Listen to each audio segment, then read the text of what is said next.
P4 తప్ప వేరే విధానం లేదు. ఇది రాబోయే రోజుల్లో ప్రపంచంలో ఎక్కడా చేయలేదు. ఇది చేస్తే ఒక గేమ్ చేంజర్ అవుతుందనే ఉద్దేశంతో దీనికి వచ్చాను. ఇలాంటి వారి జీవితాల్లో మీరు వెలుగు తేగలిగితే మీ శక్తిని ఉపయోగించి కొన్ని వేల కుటుంబాలను మీరు మార్చగలిగితే దానివల్ల వచ్చే గౌరవం, దానివల్ల వచ్చే మీకు తృప్తి ఏ పని వల్ల రాదని మరొకసారి విజ్ఞప్తి చేస్తున్నా. ఆ విషయమే నేను మిమ్మల్ని కోరుతున్నా. మీ డబ్బులే నేను అడగడం లేదు, అవసరమైతే డబ్బులు ఖర్చు పెడతారు. ఇప్పుడు వాట్సాప్ గ్రూపులు వచ్చాయి. మీ మనిషిని మీరు మొత్తం టైం ఇవ్వలేరు.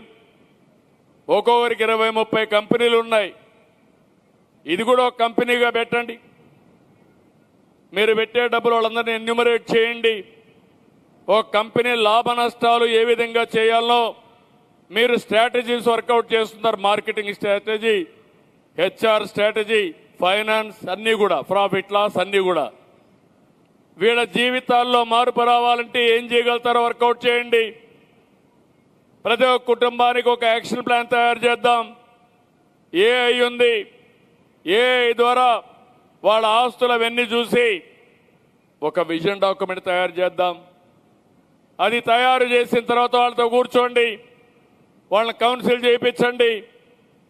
ఏం చేస్తే బాగుంటుందో మీరు చేసి వాళ్ళకి ఏ ఆలోచన వచ్చినా ఆ ఆలోచన మంచి ఆలోచన కాదా అని మీరు కూడా సలహాలు ఇస్తే ఆ సలహా వాళ్ళ జీవితాలను మారుస్తుంది. ఈరోజు ఒక్క విషయం గుర్తుపెట్టుకోవాలి.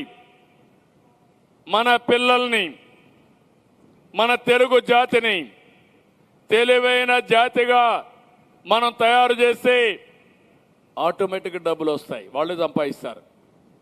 నేను ఆ బాధ్యత మీకు అప్పచెప్తున్నా.